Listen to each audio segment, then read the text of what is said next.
ഇടക്കാല ആശ്വാസം എത്തിയിട്ടുണ്ട്. ഇടക്കാല ആശ്വാസം, നാട്ടിൽ നിന്നുള്ള ഇടക്കാല ആശ്വാസം. മാങ്ങ എല്ലാം ഐസ് കിട്ടല്ലേ? ഐസ് കിട്ടും. ഇത് മാങ്ങ, പച്ചമാങ്ങ അരിഞ്ഞതാണ്. നമ്മൾ പഴുത്തെന്ന് തോന്നുന്നല്ലോ. ചെനച്ചാണ്, ചെറിയ തണുപ്പുണ്ടോ? ചെറുതായിട്ട് പെട്ടെന്ന് ഫ്രീസറിൽ ഇടിച്ചു കയറ്റണം. അപ്പം ഇത് കഴിഞ്ഞ നമ്മുടെ വീഡിയോയ്ക്ക് അത് കാണിച്ചിട്ടുണ്ട്. നമ്മളിങ്ങനെ മാങ്ങ അരിഞ്ഞോണ്ട് ഇങ്ങനെ വന്നിട്ട് പല ആവശ്യങ്ങൾക്കും എടുക്കാം, ഇട ഉണ്ടാക്കണം. പിന്നെ ചക്കയല്ലേ ഇത്, ചക്ക വേവിക്കാനുള്ള ചക്ക അരിഞ്ഞത്. ഇതും മഞ്ഞച്ചല്ലേ? ഇത് എടുത്തോ? ചക്ക ഇതുവരെ ഞാൻ ഒന്നും എടുത്തിട്ടില്ല. പിന്നെ പിന്നെ സാധനം താറാവാന്ന് തോന്നുന്നു. ഇത് താറാവ് വേവിച്ചത്. ഇതെല്ലാം ക്ലിൻ ഫിലിം എല്ലാം ചുറ്റി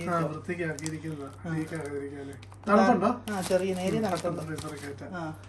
താറാവ് വേവിച്ചതാണ്.